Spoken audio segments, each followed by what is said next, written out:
It's time, folks. I'm going to get started as people continue to join in. We have 4 sessions left in the class. It's the end game here. We have today's class, 2 classes next week, and Monday the following week. The project is due the Monday the following week. And as I've been promising you, I'll send you a complete to-do list tomorrow. And don't be intimidated by the length of the list. It's really, and I want to be as comprehensive as I can so you know what's involved. You're actually, most of you are two-thirds, maybe even 3/4, maybe all the way through the list. This will just wrap up the loose ends for some of you. And for some of you, it might mean, oh my God, I haven't even started. Let's get started. So it'll be enough for anybody, no matter where you are in the project. So that should be coming tomorrow to you. And one of the things I'm going to ask you to do, and I would really, really, really appreciate it if you did, is as you get the numbers for your company, your intrinsic value, your price per share, and I want you to put this off probably till next week, your value per share, price per share, and your recommendation. I want you to go into that Google shared spreadsheet, and that too will be linked in this to-do list. Remember that master sheet where I'd asked you for information about a company. If you can enter these numbers for your company, it'll help me for the last session. Because in the last session, what I plan to do is actually take your results and feed them back to you. I'd like you to see what percentage of the people in this class found their company to be undervalued, what percentage overvalued, how many had buy recommendations, how many had sell. And to give perspective, I'm going to show you what it looked like spring of 2020, spring of 2019, all the way back to spring of 1999. So you can see how this has played out. Maybe it's a great predictive mechanism as to what the market will do in the future, maybe not. But to do that, I need your numbers. So as you get your numbers done, but that's way down. So you get the project done, get the numbers done, feed me the numbers through that Google shared spreadsheet. Are there any questions before we start? Because I'm going to start today by building on what we were talking about last session. Remember, we talked about oil companies with developed and undeveloped reserves. And I said your developed reserves you can treat with a traditional discounted cash flow valuation. You've got cash flows, you've got a discount rate, you come up with the present value. Your undeveloped reserves have optionality. Why? Because oil prices change, you can alter the way you treat those reserves. Put simply, if oil prices double, you might develop far more of those reserves and get more oil out than if oil prices have. And let's see how this will play out in investing. Let's assume you're looking at 2 companies. And for purposes of comparison, let's assume the 2 companies have the same market cap right now. This is not true, but let's say one is Royal Dutch and the other is Petrobras. They have the same market cap. But it turns out that Royal Dutch has far more developed reserves and far less in undeveloped reserves. So the proportion of the value that each company gets from developed and undeveloped reserves is different. Petrobras gets more of its value from undeveloped reserves. Royal Dutch has more of its value from developed reserves. So they have the same market cap. Let's assume tomorrow you woke up to a crisis in the Middle East, and that's not that outlandish. There's always a crisis in the Middle East. And oil prices jump from $60 to $100 a barrel.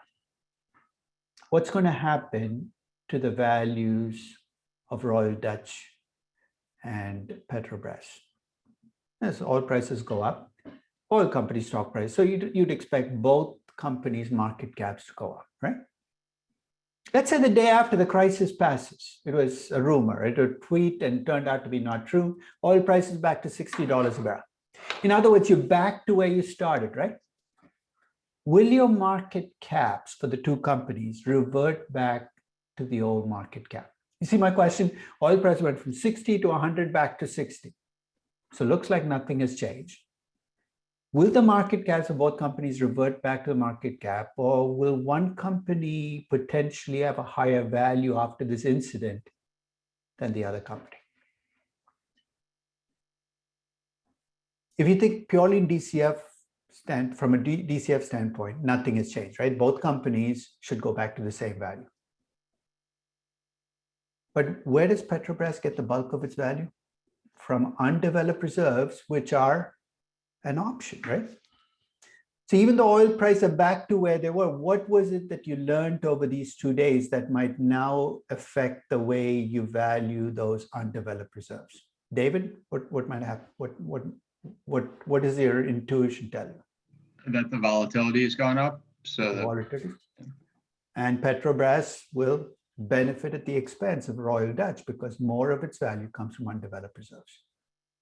When you look at natural resource companies, it is true the level of the price affects the value of the companies, but the volatility in that price matters just as much. So in fact, the last year, if you ask me what it's done for oil companies, it's a strange thing, but that drop that you saw in March of 2020 to $25 a barrel might actually help some companies because now oil prices are back to where they were before the crisis, but the implied volatility that people see in future oil prices might have gone up.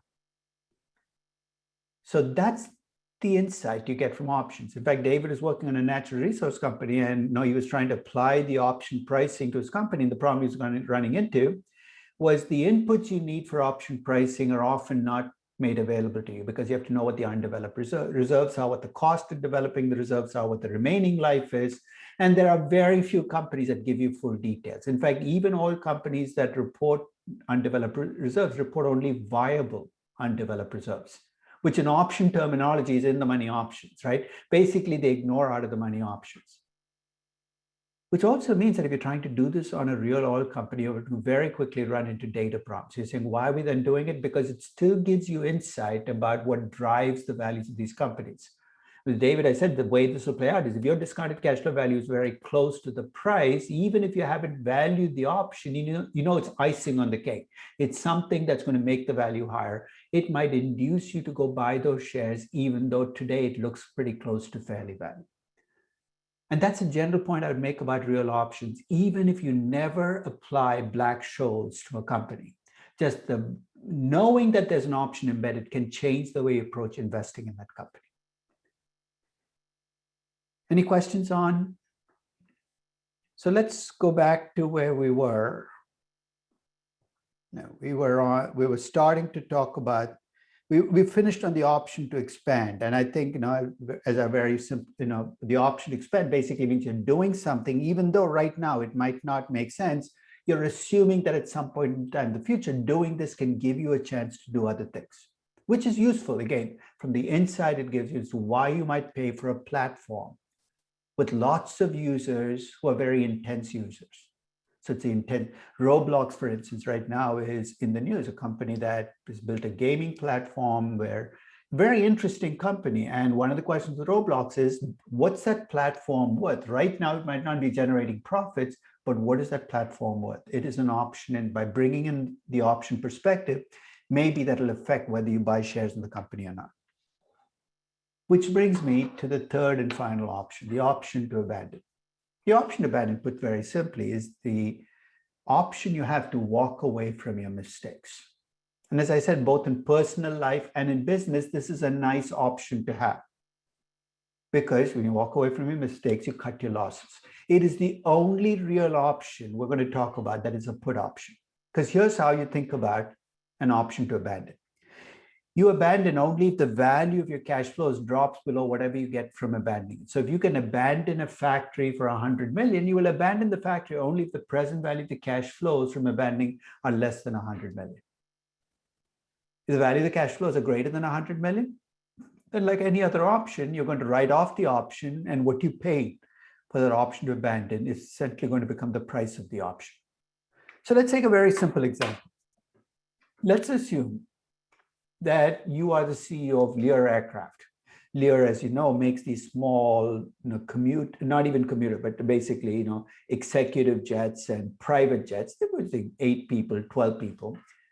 And let's say I'm Airbus, I make big aircraft, and Lear is interested in producing a commercial aircraft, something that will carry 40 to 50 passengers. It's never done this before. It's given up that market to Bombardier and Embraer, but Lear is interested in entering the market. So you approach me and you want me to be a joint venture partner. So I'm Airbus. I work through the cash flows. It turns out that I have to invest $500 million for that 50% of the joint venture. And based on my assessment of the cash flows today, the present value of the cash flows I will get from this joint venture are only $480 million. So think about it. I have to invest $500 million. I get back $480 million. That's a net present value of minus $20 million. So look at the numbers there. No, I'm not interested. But as Lear, you're very, very interested in making me your joint venture partner. So you come to me with an additional proposal. You say, look, If you're willing to be a joint venture partner and invest $500 million, and anytime over the next 5 years you change your mind, I will buy your 50% stake for $400 million. Remember, you paid $500 million. I'm giving you a floor on your loss. I'm saying, look, you cannot lose more than $100 million because you can walk away. I've given you the option to walk away. Now, clearly, you're not going to walk away today because today the present value of the cash flows is $480 million. $400 million is lower than that. Today you'd stay in, but what if something catastrophic happens next year and you realize there's no market? You would then exercise the option and essentially collect $400 million. Let's see whether this might alter your decision, because I've effectively given Airbus the option to abandon. To value the option, here's the additional information. I've done a simulation of the cash flows using Monte Carlo, and I've come up with a variance in the present value of 0.16. So the $480 million could be very different. The project has a life of 30 years. So to value this put option, here are the inputs. The S is the present value of the cash flows today from abandoning, and that's going to be $480 million. The strike price is $400 million. Remember, this is a put option. So this is an out of the money option. I have 5 years to exercise the option, and the variance is 0.16. So things could change. And every year that I wait, remember, it's a finite life project. I'm losing some cash flows. A 30-year project becomes 29, then 28, and 27. So the cost to delay, 0.033. That's what the only place where the project life enters in, because every year that I wait, the project has fewer years of cash flows left. Riskless rate is 6%. If I plug in those numbers into a Black-Scholes model for the value of a put, the value that I get for the put is $73.23 million. See, what does that tell me? If you're Airbus, remember the original net present value was minus $20 million.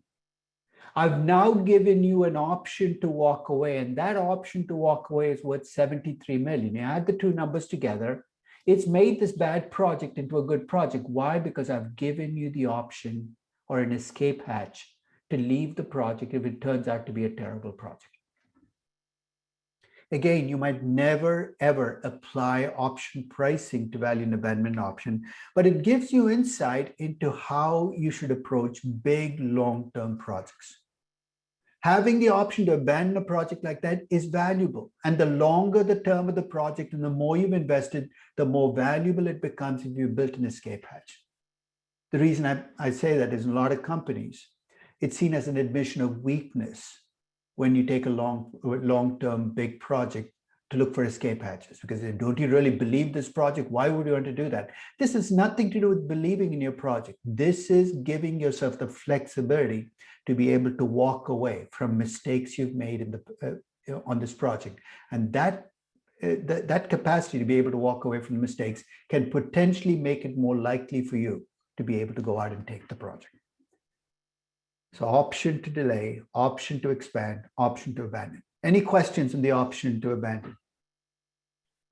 So this is actually an argument that it's better to have short-term projects than long-term projects. It's an argument for having more cost flexibility. Every argument about flexibility is really an options argument, because you're saying, I need the capacity to do this. And by doing that, you essentially make it more likely that you'll take the investment.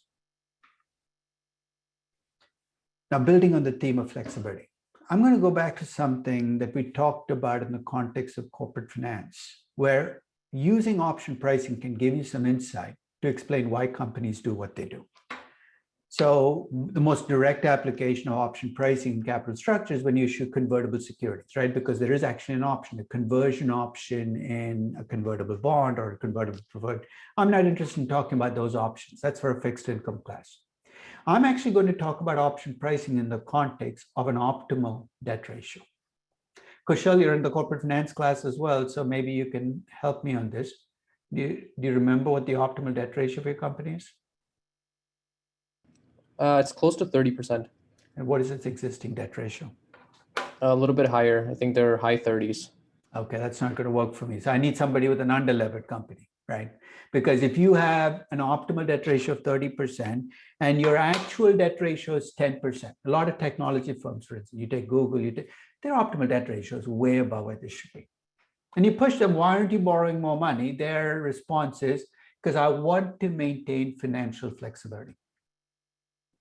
Sounds good, right? Who wants to argue against financial flexibility?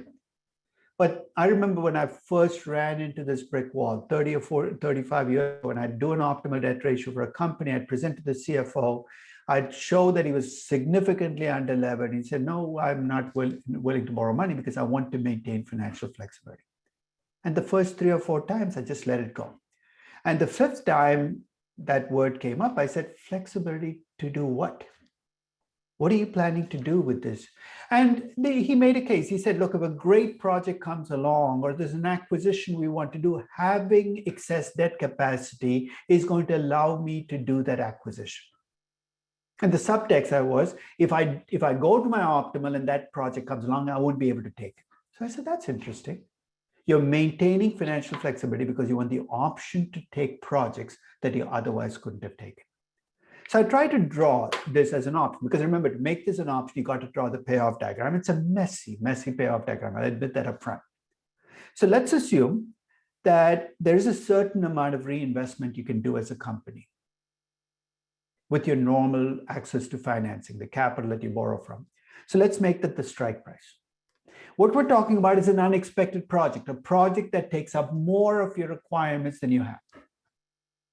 If that happens, what you're arguing is you can use your excess debt capacity to take those projects. So normally you can fund about $100 million worth of projects as a company. You've set aside enough money to cover that, but you have $1 billion once in a lifetime project come along. Having excess debt capacity allows you to take that project. That's a financial flexibility argument. And of course, the value created by that project is the net present value of that project. This is a very simple framework for assessing whether the financial flexibility argument holds up. If you have big projects that are unexpected, that earn significant excess returns, that you can use the excess debt capacity to take, I can understand why companies may choose to be underlevered. Let's take that apart. Let me take you back. I think this was my 1997 optimal debt ratio for Disney. At that time, Disney's actual debt ratio was 18%. Their optimal debt ratio was 40%. They were significantly underlevered. So by moving from their actual debt ratio to their optimal, their cost of capital dropped by about 58 basis points. So by choosing to stay underlevered, they have a cost of capital that's higher. So I talked to Disney CFO and said, look, you can get to an 11.64% debt ratio, cost of capital if you move to your optimal. And he says, no, I can't do that because I need the excess debt capacity in case a great project comes along. Let's assess how much that financial flexibility is worth. If it's worth more than 58 basis points, which is what he will gain by moving to the optimal right now, then the CFO has a good case. Maybe he should move to the optimal. So I know this is going to be tricky, but I'm going to try to value financial flexibility to Disney. I'm going to have to make a bunch of assumptions along the way that if you're an option purist, you might not like, because I need S, K, R, all of the inputs from Black-Scholes model. The S in this model is what I typically require as a reinvestment. So I computed what Disney reinvests every year as a percent of value. So it's net capex plus change in working capital every year as a percent of value. It's been about 5.3%. The variance is how much that number is shifted around. And that variance is pretty high for Disney because they did a big acquisition in 97. So that pushed up their reinvestment rate. So in a typical year, Disney needs to reinvest about 5.3% of its value. But there's a lot of uncertainty about it. It could be as high as 12 in some years and as low as 2 in others. They can typically raise about 4.8% of that 5.3% from normal access to capital, the usual bank loans, the bond markets. And I'm going to try to value the flexibility over a single year because I want to see whether it's greater or lower than my 0.58%, which I'm giving up by being underlevered. So if I plug the numbers in, here's what I get. I get a value for the option of 1.61%, but I'm not quite done. That is the value of what I can take because I preserved that excess debt capacity. But to see how much true value it creates, I look at what that project will earn over and above the cost of capital. And if I look at Disney's history, at least in 1997, they're earning about 6.47% more than the cost of capital. So let's set up the trade-off here. They're underlevered. By being underlevered, they're giving up 58 basis points a year because their cost of capital is 12.22%. But by being under-levered, they're able to take projects that earn 6.47% more than the cost of capital, and that is creating 0.85% of value every year. At least in the case of Disney, when they say, look, we can't go to the optimal because our financial flexibility is worth more than what we will gain, they're on fair ground because 85 basis points exceeds 58 basis points.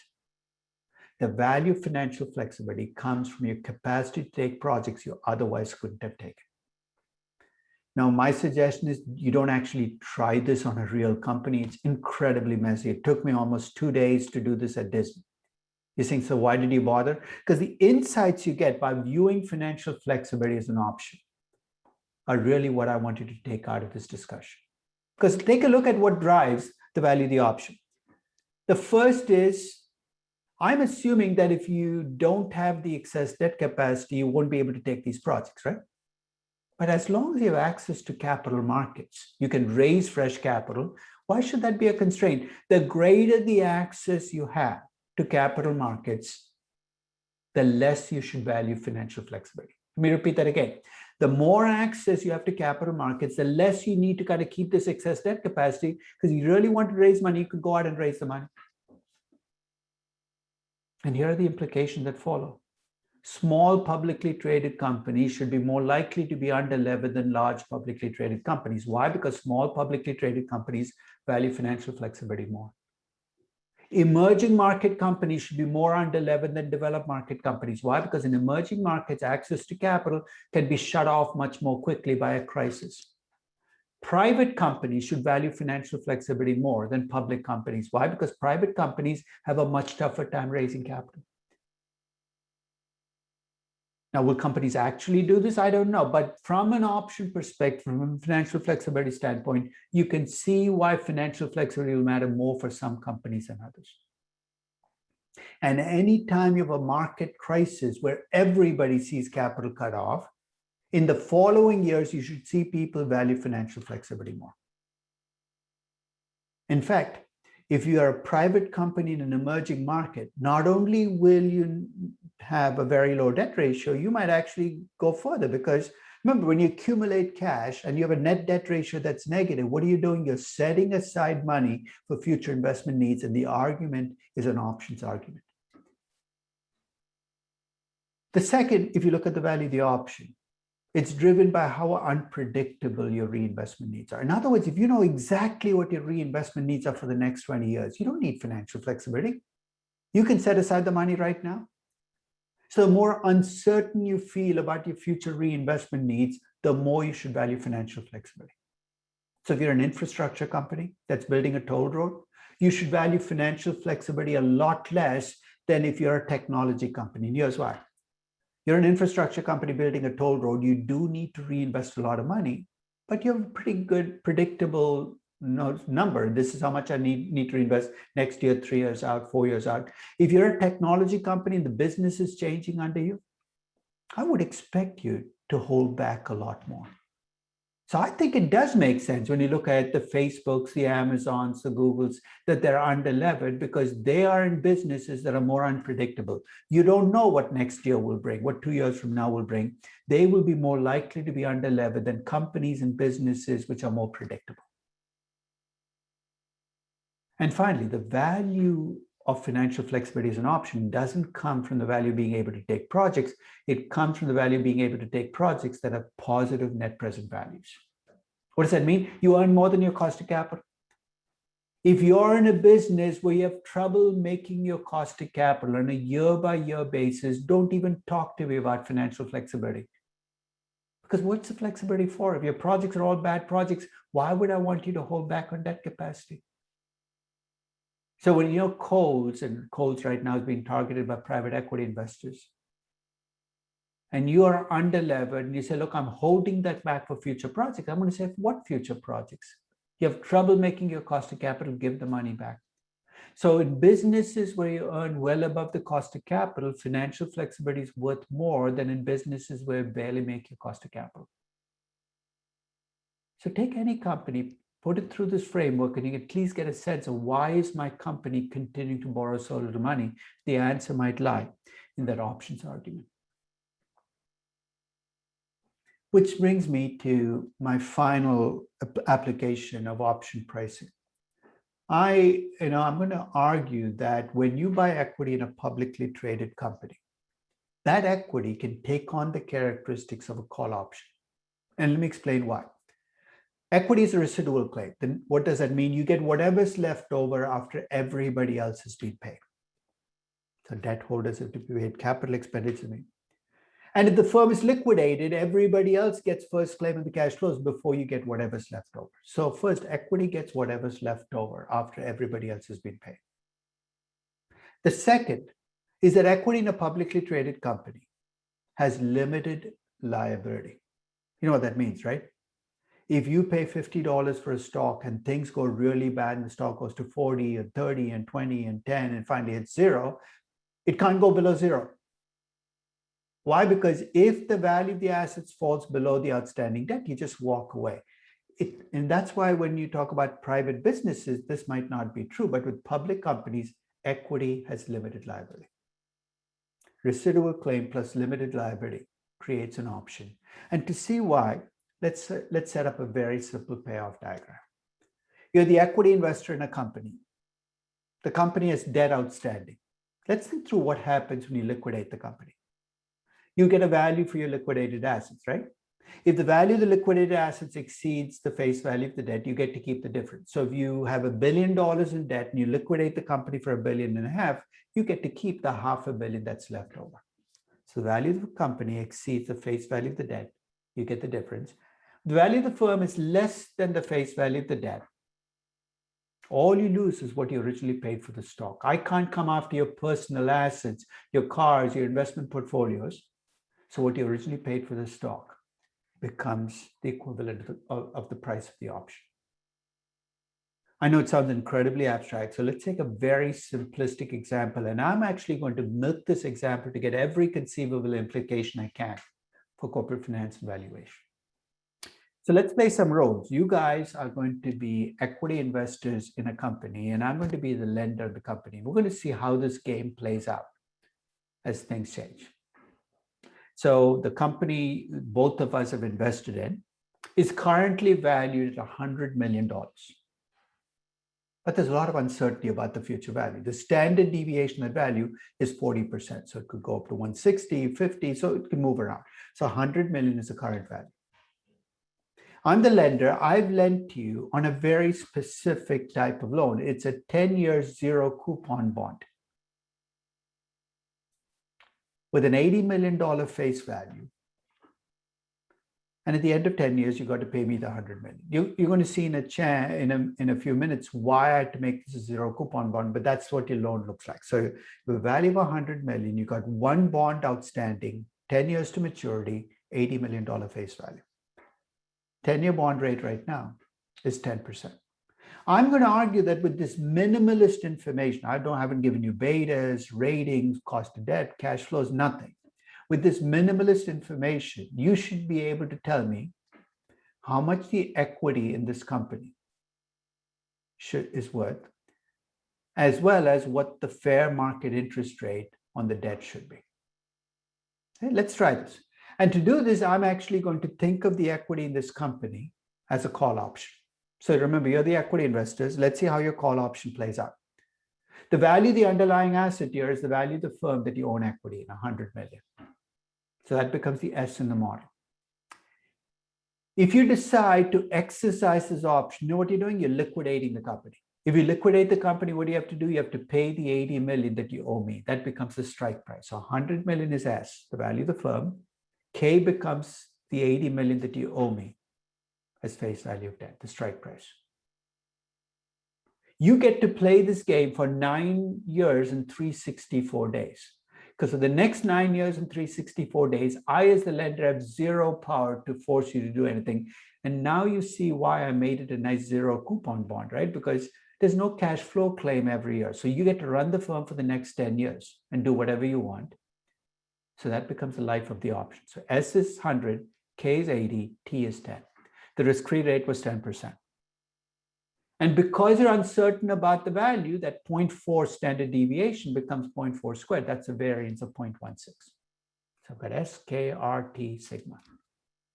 Let's try this and see what we get in the Black-Scholes model. So basically I plug it in, I get D1, D2, N of D1, and N of D2.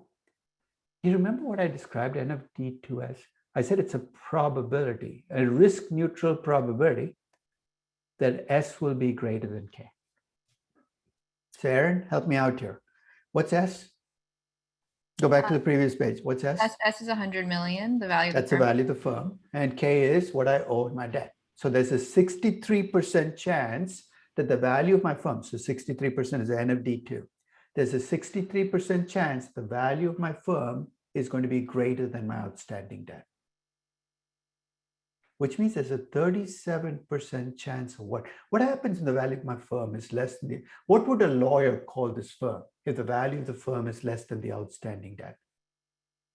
I think I'd be technically bankrupt, right? Because I don't have enough money to cover my debt. There's a 37% chance the company will go bankrupt. There's an outfit on the West Coast called KMV. It's been around a long time. And here's their business. If you're a bank, you can go to them with your loan portfolio and KMV will assess the probability of default on your portfolio. And people say, well, what's the big deal? So you can go to them with $1 billion portfolio and this is a 21% chance of default in this portfolio, which has huge consequences for you, right? Because it affects how much you value that portfolio at. You're saying, how do they come up with the 21%? They use a kind of a more sophisticated version of a Black-Scholes model. They take the N of D2 from that model, just like I did here. So if the N of D2 is 79%, they say, well, 100% minus 79% is 21%. There's a 21% chance that the company will not make it or this portfolio will default. So there's a 37% chance that this company could be bankrupt. But notwithstanding that, if I put it into the model, I get a value of 75.94 for the call. You say, what does that even tell me? The equity, remember you guys own the equity in the company? The equity in this company viewed as a call option is worth $75.94 million.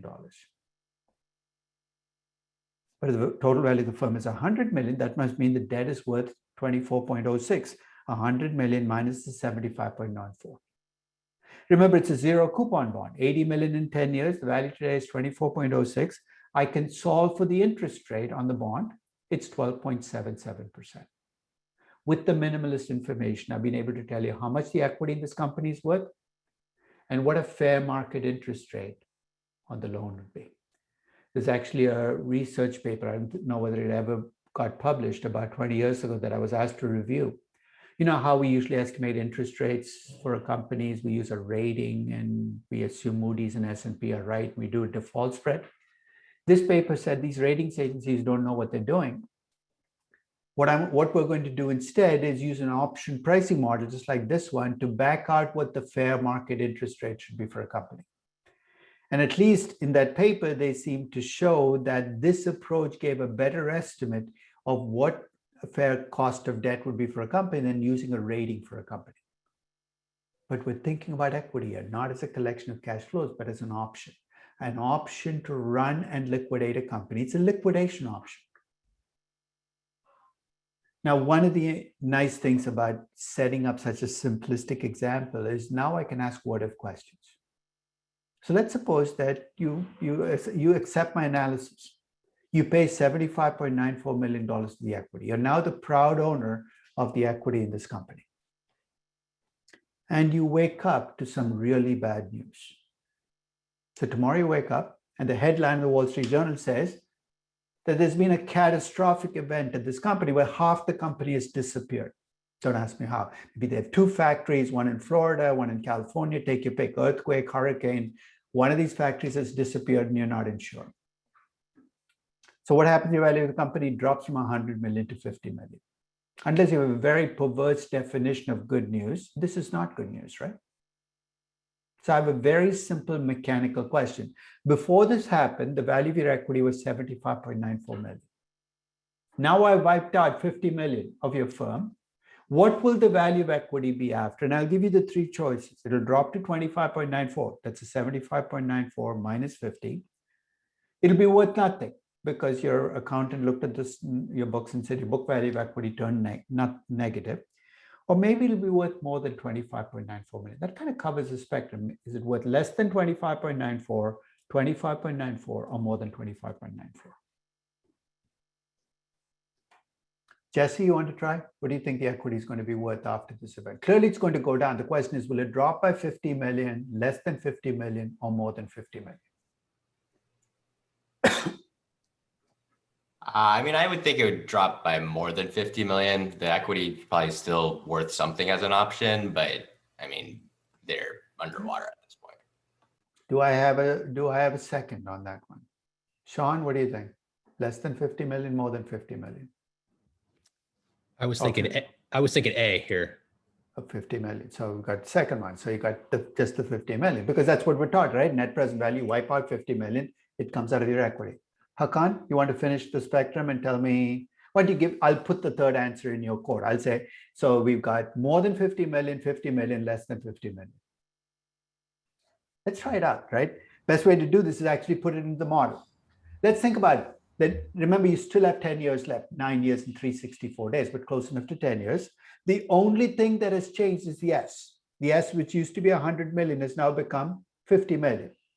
You still owe the 80 million. It's still a 10-year bond. It still has the same standard deviation, because remember, the standard deviation is a percentage value. You still have one out of the two factories. And you still have roughly the same riskless rate. If I plug in those numbers, the value that I get for the call option is 30.44 million. The value of the equity dropped by 45.5 million. It dropped by less than 50 million. But you're saying, well, then who else is bearing? Remember, the total loss is 50 million. Somebody's bearing the loss, right? If I'm bearing only 45.5 million as the equity investor, guess who the other player who's bearing the rest of the losses? The lender, whose debt was due worth 24.06, will now find it worth only 19.56. I'm such a sharer as an equity investor. A $50 million loss, I come on in, you can bear 4.5 million. What's my first reaction? Lender, no, thank you. But there's no choice here. The company has become riskier. You have the same coupons, but the value of your debt drops. Your equity will drop by 45.5 million. But let's complete the story. Ariana, what was the probability of bankruptcy before this happened? Do you remember? Let's go back a couple of pages. It was 37%. 37%, right? Mm-hmm. Now, what's the probability of bankruptcy after this has happened?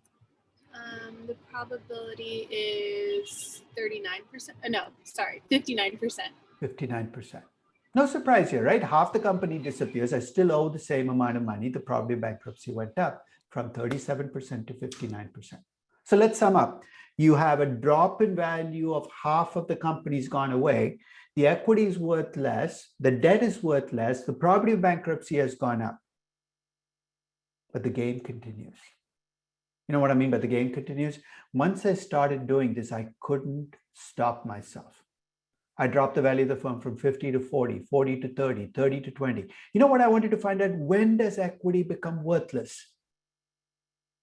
I still have the $80 million loan out there. If I keep dropping the value, at some point, the equity's got to be worth nothing, right? And you know what? When I did that, I couldn't make the equity go away. It's an incredibly stubborn instrument. I dropped the value of the firm to 5 million.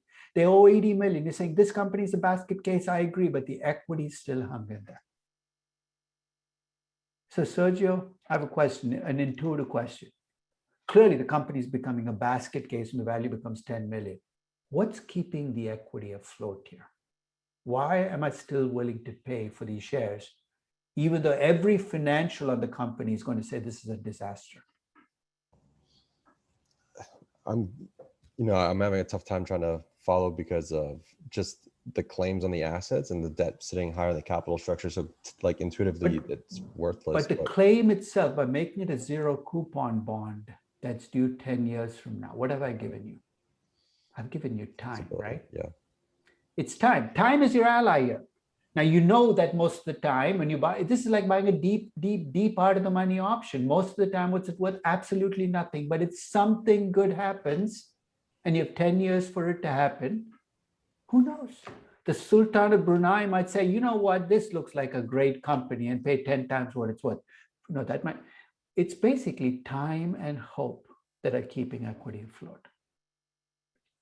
And the next time you see publicly traded shares in a company that everybody looks at and says, that's a basket case company, it's losing money, it's got a huge amount of debt, why would you buy the shares? You're not buying it for the cash flows, you're not buying it for the dividends, you're buying it for the same reasons you buy deep out of the money options. I still remember in 1993, Continental Airlines, at that time was a publicly traded stock, was on the verge of disaster. Shares were trading at $1 per share. Everybody had given up on the company. It was losing money, debt. Everybody's convinced it's going to go bankrupt. If you'd bought Continental Airlines at $1 per share, a year later, the stock was trading at $53 per share. Why? Because the company managed to find a way out. And that's what you're doing it for. 9 times out of 10, maybe even 99 times out of 100, you will lose money. But the time you make money, these are not just 10 baggers. There'll be 50 baggers, 100 baggers, because you essentially got an out of the money option. Now, when I did this, it kind of redefined in my mind what bankruptcy really means, because because we have all of these legal definitions of bankruptcy. In fact, I learned more about bankruptcy from my daughter, who's now 26. When she was 3 years old, it was a very long summer. I remember I would play Monopoly with my 2 older boys. And my 3-year-old daughter would insist on joining in. She was very persistent. So finally, I gave in and said, okay, Kendra, you can play. And after about 2 or 3 games, I had to ban her from playing because she acted like a one-person Enron. She would take $200 without passing go. She would put hotels on properties that didn't belong to her. She'd ask you to pay rent when, didn't even was close to the property. So finally, I said, Kendra, you can't play the game anymore. Tiny person, terrible temper. She starts walking around saying, you're bankrupt, you're bankrupt, you're bankrupt. I'm very impressed that a 3-year-old is using the word bankrupt. So I said, Kendra, what does bankrupt mean? Expecting an answer like the value of your assets is less than the value of your outstanding liabilities. She said, bankrupt means you don't get to play the game anymore. Now, it's a perfect definition of bankruptcy, because as long as you get to play the game, you are not really bankrupt. And that's what this equity is doing, saying, I'm still in the game. I have 10 years to play the game. I know it looks hopeless, but as long as I have those 10 years, my equity is going to stay afloat. And that is the insight we're actually going to use to value some of your companies. Some of you have picked deeply distressed companies.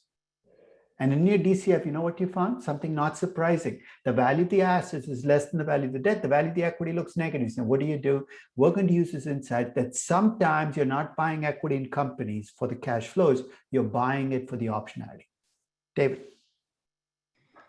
Yeah, just a quick question. When you were reducing the value for the factory and other things like that, why doesn't the variance climb the way it did in our Petrobras case? Well, in the Petrobras case, the variance climbed because something external was affecting the macro variable. So 100 here, think of standard deviation. So let's say I have 10 factories, and each one I have expected cash flows of a standard deviation. Taking away 5 out of the 10 doesn't affect my percentage standard deviation because it's still on. So my expected cash flows will be low, but the standard deviation is around the number. I'll tell you what could have made this, and this is going to be my next part. If one of my factories were in a very risky business and the other one was in a safe business, it'll depend which half I lose, right? If I lose the risky business, my standard deviation could actually go down afterwards. If I lose, so that's going to be the next phase is what if the standard deviation is affected by the choices you make? So let me use the same abstract example. I know it's very simplistic to kind of look at the conflict between debt and equity. Remember in corporate finance, we talked about what's good for equity investors and what's good for lenders doesn't often converge. And that leads to all kinds of potential agency problems, covenants, all kinds of costs. So let's assume that you're the equity investors in the firm that I just described. So let's take it pre-catastrophe. Remember the 75.94 million was the value of the equity, 24.06 million was the value of the debt, and the value of the firm was 100 million, right? Now let's assume that I'm a project salesperson. I go around to companies selling them really bills of goods, but I'm a great salesperson. So I walk into your office, you're CFO of this company, say, do I have a project for you? You say, okay, tell me about the project. And I describe the project, and it turns out the project has a net present value of -2 million. You remember your corporate finance enough, right? You're getting ready to throw me out because it's a bad project. Say, no, wait, I have more stuff I can tell you about this project. Not only is it a bad project, it's a very risky project. Now, this is going from bad to worse. Not only am I trying to sell you a bad project, I'm trying to sell you a bad, risky project. We're going to do some magic here. I'm going to argue that as the equity investors in this company, you might take a very bad, risky project and come out a winner. And to see that happen, let's take this project. Let's assume that by taking this project, walking in, you're going to have a net present value of minus 2 million. But let's say by taking this project, you make your company risky. You're going to increase the standard deviation. It used to be 40% to 50%. You've made your company less valuable and more risky. That's like a double whammy, right? Let's work out what your equity is going to be worth. First, the value of your firm, because you took a negative net present value project, is going to go from 100 million to 98. That's a net present value effect, minus 2 million. So your firm is worth less. Your standard deviation went from 40% to 50%. So 0.16 becomes 0.25. This is terrible, right? You violated every single corporate finance precept. You took a bad project and you made it a bad, risky project. But to show you there's no justice in the world, let's see what your equity is worth after this terrible decision. Remember, it was 75.94 million. After you take this bad, risky project, guess what happens to value? It goes from 75.94 to 77.71 million. You say, how can that happen? You know who ended up bearing the price here? The lender did. The 24.06 that I had is, so you've in a sense ripped me off and become better off and made the company less valuable. This is a classic agency problem. If you're a lender to a company and you don't protect yourself, this is going to happen over time. It's called risk sharing. And what it effectively means, the company takes on more and more risk because you bear the downside, they get the equity, investors get the upside. And the more levered a company becomes, the more careful you got to become about not allowing it to happen. I sometimes talk to banks that lend on LBOs, but they lend it as if it's a traditional loan. They set an interest rate, they set the loan, and they go back to being passive lenders. You cannot be a passive lender in a leveraged company, because if you're a passive lender, your equity investors will take you to the cleaners. So you could actually take a negative net present value project, which is very risky, and walk out a winner as an equity investor while you're making your company less valuable. Any questions on that example? Let's do one final example with this abstract case, and we'll let it go. Now, normally when you do acquisitions, you're told that if you pay a fair value for an acquisition, it's neutral. In other words, you buy a company for 100 million and you pay exactly 150 million, it's a zero net present value investment. That's true, right? And look at any capital budgeting analysis. But let me ask you a question. As an equity investor in a company, could doing a fair value acquisition potentially change your price? Nathan, what do you think? If you're an equity investor in a company, you do a fair value acquisition, is it possible that the acquisition could make you better or worse off? I guess just thinking on the risks front, if I add more risk into the firm, even if I pay the fair value in fact, now. Let's pause right there. When you do a merger, you bring two companies together, right? Yeah. And let's say they're in different businesses.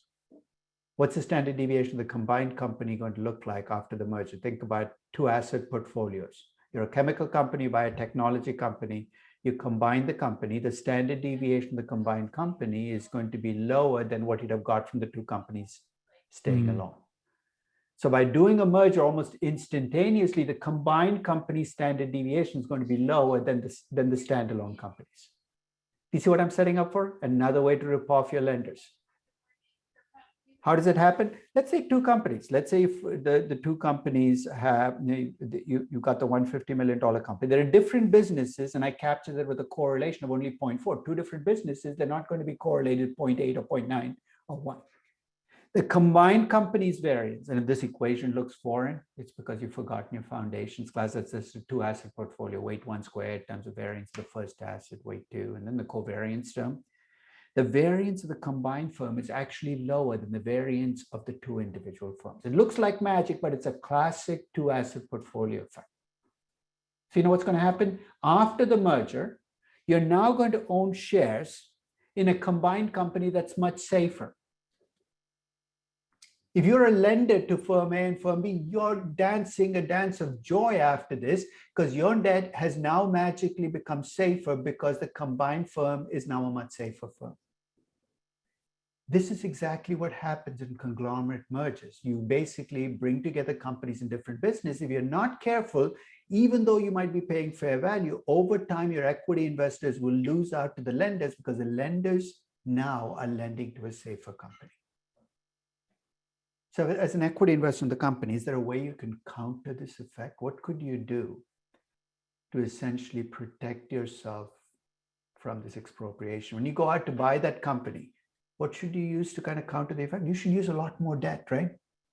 Push up your debt ratio because you're a safer company, because otherwise you're going to end up leaking value with each conglomerate deal where the equity investors lose out to the existing lenders. So all the things we're taught, take positive net present value projects, a fair value acquisition is value neutral, all kind of get shaky when you bring in this optionality into the discussion. But as I said, what I really want to use this to do is to talk about how I can use this to value some companies where I otherwise have to give up.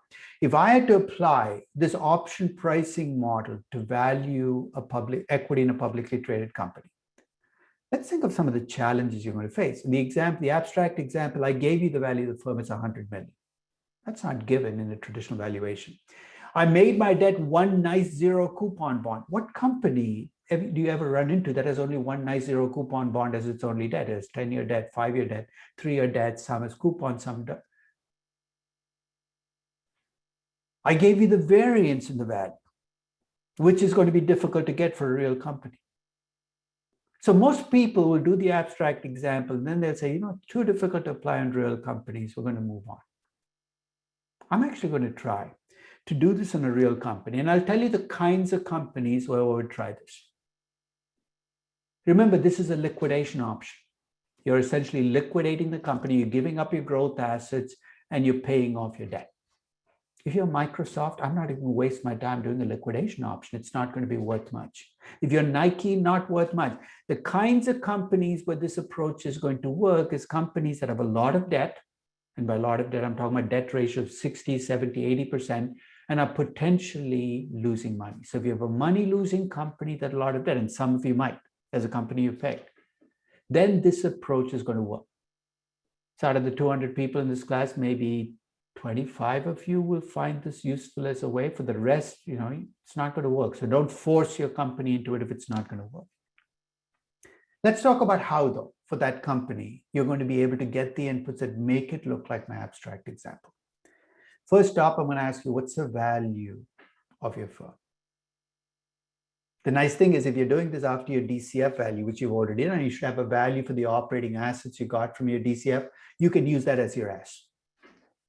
If you haven't done that, then you can even use a pricing, an EBITDA multiple to your existing EBITDA, revenue multiple. So value the firm, you can either do a discounted cash flow valuation of the existing assets, or you can use a pricing, or if you want to value it as a sum of the parts, a liquidation value, you could do that. So the V will then be what you get from your DCF. The variance is going to be tricky, right? Because when you did your DCF, you gave me one value. If I ask you what's the variance of that value, you're saying, I have no idea. If you did a Monte Carlo simulation on your DCF, great, then you can use that standard deviation. But I don't think more than a couple of you tried a Monte Carlo simulation, and it's not worth the effort of building from scratch. So I'm going to let you cheat. If your company has traded stocks and bonds, you can use the standard deviations of those traded stocks and bonds to compute a variance in firm value of the company. But if you don't have that, there's a third choice. Remember how we did bottom-up betas? We said, if you're in the steel business, your beta is roughly 0.9. What if I could give you a table of standard deviations in value by business? It's actually a table on my website where I do that. And I say, you're a steel company, you can go look up the bottom-up standard deviation value, use that in the option pricing model. So let's review. You can either do a Monte Carlo simulation, a lot of work, You can take standard deviations of stocks and bonds issued by the company, which is less work, but you might not be able to get the data easily. Or you can do the variance or standard deviation of the sector that your company's in using your option pricing model. So I've got S, I've got standard deviation. Let's talk about debt. In any company, especially if it's a troubled company, you're going to have 50 different debt issues, 30 different debt issues, different maturities, different durations, different setups. I'm going to try to convert, and this is cheating, and I'm going to do it anyway. I'm going to take all of the debt and try to convert it into an equivalent zero coupon bond. In other words, I'm going to take your 20 different, and say if I had 1 0 coupon, and I'm going to act like you have 1 0. I know it's cheating, but it'll make my life so much easier. So I'm going to take a weighted duration of all of your debt and make that the duration of the zero coupon bond and add up the face value and interest payments in your debt and make it what I would pay at that duration. That is going to, so by the time I'm done with this, I'm going to have something that looks like that abstract example from a more complicated company.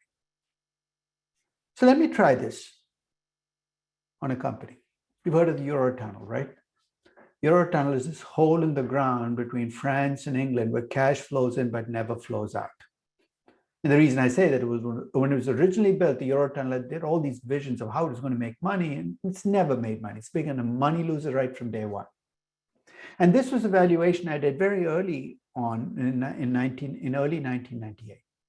And I'll tell you why Eurotunnel met my requirements for using option pricing model.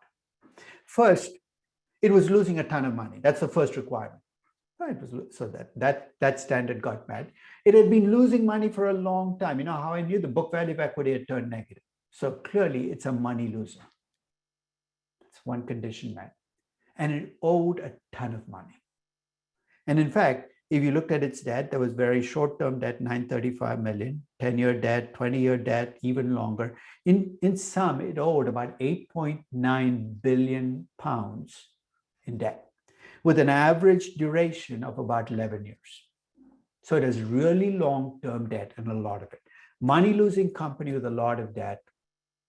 I'm not buying Eurotunnel for the dividends. I'm not going to get any. I'm not buying it for the cash flows because I don't like negative cash flows. I'm buying it for one reason and one reason alone, because of its optionality. So I'm going to try to value equity in Eurotunnel as an option. To value it as an option, I've got the debt, but I need to know what the value of the assets is. So here's what I did. I did a traditional discounted cash flow valuation. So think of the DCF I have, right? Revenue growth, margins, sales to cap. I put that in. The value that I got for Eurotunnel's assets with the discounted cash flow model was about 2.3 billion pounds. So this is free cash flow of the firm discounted back at the cost of capital. And I was optimistic. I assumed the margins would improve and they'd fix themselves. We're in big trouble. Do you see why? You remember what they owed? 8.9 billion. What do I think they're worth? 2.3 billion. If I stopped there and said, would you pay for the shares? You say, are you crazy? Why would I pay for these shares? This company is worth nothing. And you're right. As a going concern, the equity in this company is worth nothing. In fact, somebody would have to pay you to take the equity. But let's think of it as an option. The S in the model, and to get the option, I need to think about the uncertainty I have about the 2.3 billion. And here, I had a tough time finding an industry average because how many holes in the ground would I have as publicly traded companies? Today, I might be able to get away with infrastructure companies and toll road companies. In 97, I had none. So here, I had to actually depend on the market. And I got lucky. Both the stocks and the bonds issued by the company were traded. The standard deviation in the stock price was about 41%. The standard deviation in the bond price was 17%. The variance I want is a variance in overall value, not just in stock prices. And to compute the variance in value, I again drew on that two-asset portfolio, the variance of a portfolio. And I used the fact that the correlation in the stock and the bond price at this company was about 0.5. I mean, it sounds convoluted, but this 0.0335 is the variance in firm value at Eurotunnel. Again, don't be thrown off by how low it looks. Remember, 0.0335 is 335% squared. Variance is percentage squared. 0.0335. So what's giving your internal equity its value? The fact that they have 2.4 billion value that could change. And that standard deviation captures that change. So I'm ready now. I can value your internal equity as an option. The S in the model becomes the 2.3 billion pounds that I estimated. That's for my DCF value. The K in the model is the 8.9 billion that I owe as debt. This is a deep out of the money option. Really good things have to happen for my equity to be worth something. But here's my redeeming grace. This company has a lot of really long-term debt. In fact, the duration of its debt is 10.93 years. In fact, if we can't do duration, do a weighted maturity, you're going to be close enough, 10.93 years. The variance is 0.0335 from the previous page. The riskless rate is 6%. I do D1, D2, N of D1, N of D2. Manav, what's the probability that your tunnel will go bankrupt?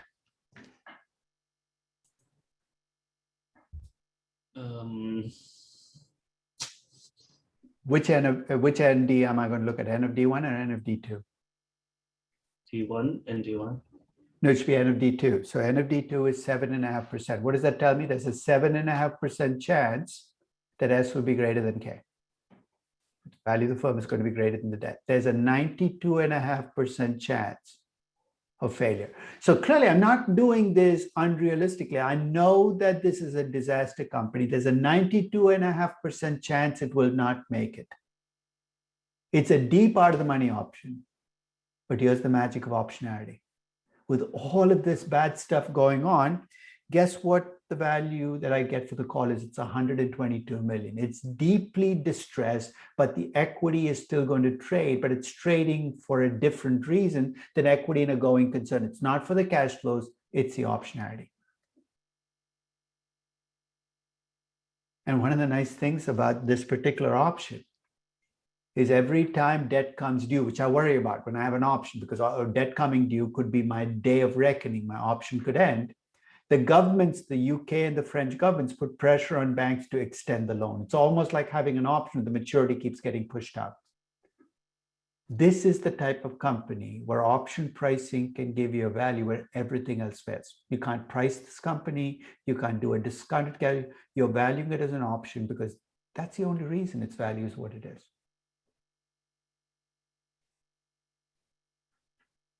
In fact, have you heard of vulture investing? Vulture investing basically is this branch of investing where you pick companies, deeply troubled companies, their equity and their debt, and you load up on those companies because you're essentially hoping to make money. Because some of those with vulture investing, you don't own shares in companies, you own a bunch of out of the money options. Which means even if you're a great vulture investor, if I look at 50 investments in your portfolio, 35 will never see the light of day. But the 15 that make it will make 300, 500, 700% returns, and your overall portfolio will deliver. So if you're a vulture investor, I'm going to ask you some questions about where you're going to look for your best investments. Are you going to look at companies with a lot of debt or not very much debt? You want companies with a lot of debt. That's what gives it the optionality. Long-term debt or short-term debt, you want long-term debt. And in businesses with a lot of uncertainty or very little uncertainty, you want businesses with a lot of uncertainty. You're going to load up on companies with a lot of debt in very unstable businesses. It's almost perverse, right? Because you're doing everything you're not supposed to do. But when you're investing in options, risk is your ally. You want to go with the uncertainty. You want to go with long-term debt because that's where the optionality comes from. Last March, almost every airline was trading as an option. Because every airline, if you looked at its financials, said, there is no way I'm buying this as a going concern. And you know what? If you bought that portfolio of options, you're feeling pretty good today about what those options have done for you.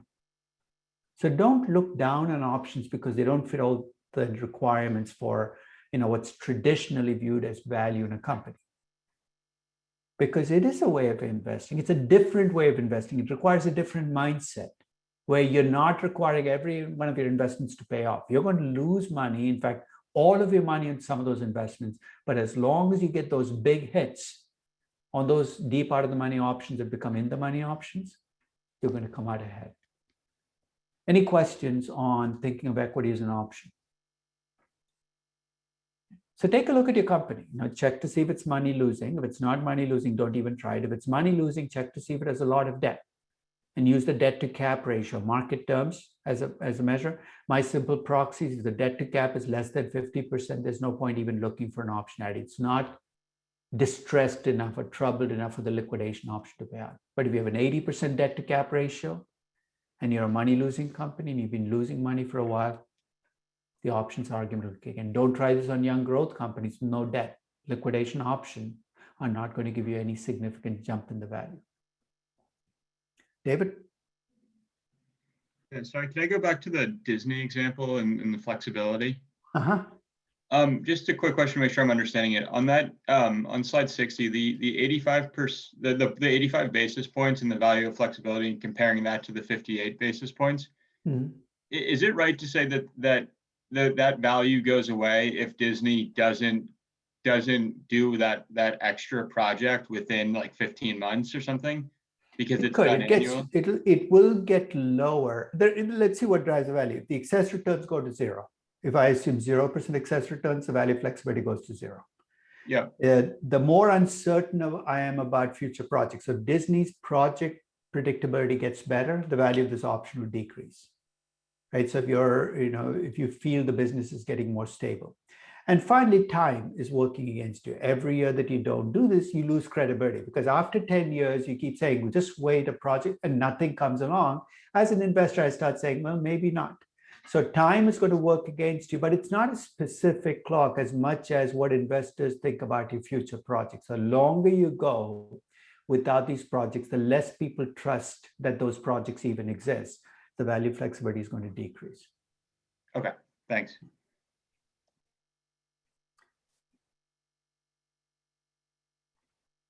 So here's what I'm going to do. I'm going to start on the next session, but I'm not going to get very far because I'm going to leave you with some big questions about acquisitions. Now, about 10 years ago, one of my students actually runs these seminars in New York for CEOs and CFOs of companies. And he was running a seminar for CFOs of serial acquirers. Serial acquirers these are companies that do an acquisition of the month club. So he was putting together this conference of CFOs of serial acquirers, and he said, would you be willing to talk at the conference? And I said, are you sure you got the right guy? Because you know what I think about acquisitions. I have a very cynical view that if you want to destroy value quickly, this is the easiest way to do it. And he said, no, I want you to come and talk to them because for the rest of the day, they're going to hear from investment bankers in M&A. I know what investment bankers in M&A think about acquisitions. They're the mother's milk of deal making. So they're going to hear a lot of good stuff about why they need to do acquisitions. And I want you to give the counter view. So I showed up at like 4:30 in the afternoon. They'd been listening to M&A bankers all day. And I put up my cover slide just to kind of illustrate where I was coming from. And I've preserved the title of the slide. And the session was titled Acquirers Anonymous, 7 Steps to Sobriety. And the reason I say that is I firmly believe that acquisitions are an addiction. And what I mean by that is when companies start to grow with acquisitions, they get lazy because it's so much less work. There's so much more glamour. Growing internally always takes more work. It takes more effort. So if you're a CEO of a company, do an acquisition, you can say, this was easy. Why do we pick projects and do this? Let's just do an acquisition a year. And like any addiction, there are people who feed that addiction, right? And you know who the drug dealers in this business are? They're the bankers, the consultants, everybody in this ecosystem. You too can be great here. This is great. So if you listen to bankers and consultants, you're going to be doing acquisitions from now through 30. So what I want to do is take partly a cynical view and partly a skeptical view of acquisitions. So I'm going to set up the process, and then the next session, we're actually going to dig deeper as to what's going on. If you take an acquisition, there are 2 companies involved. There's the acquiring company and there's the target company, right? If I showed you what happens to stock prices of these two, and if I asked you which company would you rather be a shareholder in, it's no contest. So in this graph, for instance, the red line is what happens to target companies, and that's the day zero is the day of the acquisition. Not surprisingly, the target company stock prices jump on acquisitions. And the blue line is what happens to the acquiring company. Shareholders in acquiring companies, on average, lose money around acquisitions.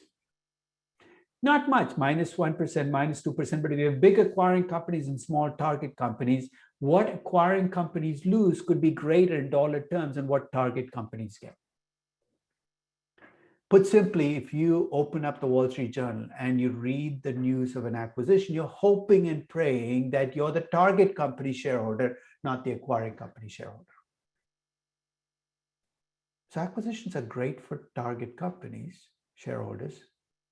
They're, on average, bad news for acquiring company shareholders. And if you ask CEOs and CFOs of companies about that, their response is, but you don't see what we see. What do we see? We saw the projections, we saw the synergy, we saw all this great stuff the banker says will come out of the deal. Shareholders are short-term, they don't see the benefits. And that's why the acquisition day, they treat us badly. So that's a testable proposition, right? If you track acquisitions 5 or 10 years after they're done, if CEOs and CFOs are right, what should you see? That on average, acquisitions make companies stronger. They make their margins go up, their returns go up, they create value. And McKinsey and KPMG have actually looked at M&A deals 5 or 10 years later, and the results they present are not pretty. McKinsey's done this multiple times. It asks two basic questions. I think they're pretty questions you'd ask about any investment. Is the return on capital and acquisitions greater than the cost of capital? A question we ask about any investment, including synergy, are the returns. And does the acquisition help the parent company, the acquiring company, become stronger relative to its peer group? In other words, by doing this acquisition, did you improve yourself? And most acquisitions fail at least one, and many fail both tests. So if you look at the long-term track record of acquisitions, it doesn't seem to work out. You know that in acquisitions, only 20% of mergers actually see tangible synergy. These are mergers motivated by synergy. If you track them 5 or 10 years in, show me the synergy, only 20% show any evidence of synergy. And here's the ultimate, I think, damning fact on acquisitions. Half of all acquisitions are reversed within 10 years of being done. In other words, you acquire a company, half of those acquisitions are reversed within 10 years. Basically, an admission by the acquiring firm saying it didn't work out. But here's the scariest thought. This has been known for almost 40 years, that acquisitions don't work, they don't create value, but they keep happening. It's not like people are learning, say, okay, we'll do fewer acquisitions. And if you think this is restricted just to US companies, think again. Until about 25 years ago, developed market companies acquired emerging market companies. But starting by 25 years ago, you started seeing emerging market companies become the acquirers. And I remember when this first started to happen in India, there was a great deal of patting yourself on the back, saying, we've arrived. Look, we're acquiring US companies. Tata Steel buys Chorus Steel, Tata Motors buys Jaguar Land Rover. But the problem is, if you track Indian companies doing acquisitions, you see the same phenomenon play out, which is if you track the share price of the Indian companies doing the acquisition 10, 12, 14 months after the deal, initially there's a bounce in the price, but that bounce fades and you end up losing money. The bottom line is there's something in this process that's making acquiring companies pay too much. It's a loser's game, no matter how you slice it, whether you look at the acquisition day, you look at the 5 years, you look at the... So if I were to summarize what I see here, it basically looks like acquiring firms are paying too much on deals. And there's something in the process that keeps them doing this, even though they can see the data. There's something wrong with this process. The process is broken. This is not a question of mechanics. You can't say it's because they got the valuations wrong. There's a lot of uncertainty. There's something fundamentally broken in the acquisition process that's leading to a lot of bad decisions. And you know what? We know exactly what it is, but we don't want to do anything about it. In the US, if you want to do an acquisition, you're going to do a deal. Who's in charge of analyzing the deal? So tell me how the process works. You're an acquiring company, you see a target company, you want to do an acquisition. You pick a bank, right? The bank is going to be a deal maker. And then what do? You ask the bank, does the deal make sense? It's a conflict of interest that's fundamental. We've talked about this conflict of interest. Of course, the deal is going to make sense from the banker's perspective. The deal maker cannot be the deal analyst. It's a fundamental and first rule. But in acquisitions, the deal maker is also the deal analyst.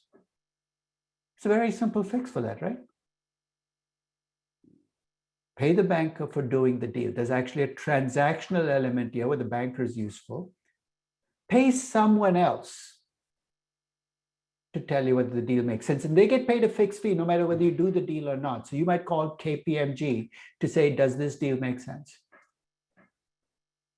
There are some countries where they're moving towards this. Singapore is very actively pushing towards making this part of the required process, that the deal maker cannot be the deal analyst. The problem in the US is the deal makers and deal analysts are all investment banks. So basically, it'll be like a fairness opinion. Nobody wants to give an opinion that's going to make Goldman Sachs worse off because Goldman Sachs could be a deal analyst on the next deal you're doing. But this process needs to be fixed, because if it doesn't get fixed, what you saw in that graph will continue to play out over and over and over and over again. So we can keep presenting the results, nothing will change. So next session, what I'm going to do is I'm going to send you a pre-class set of questions, and basically it'll take about 5 minutes to do. If you get a chance, work through those questions, because what I did in this particular seminar that I did for the CFOs of serial acquirers is I offered them a deal which none of them took. I said, look, I know that you guys like to do acquisitions, but I'd like to make a deal with you. I'm going to put you through a 7-question test. And if you can get 4 out of the 7 questions right, you can go back to doing the deals. But if you fail more than 3 questions, I'd like you to stop doing deals. None of them took me up on it.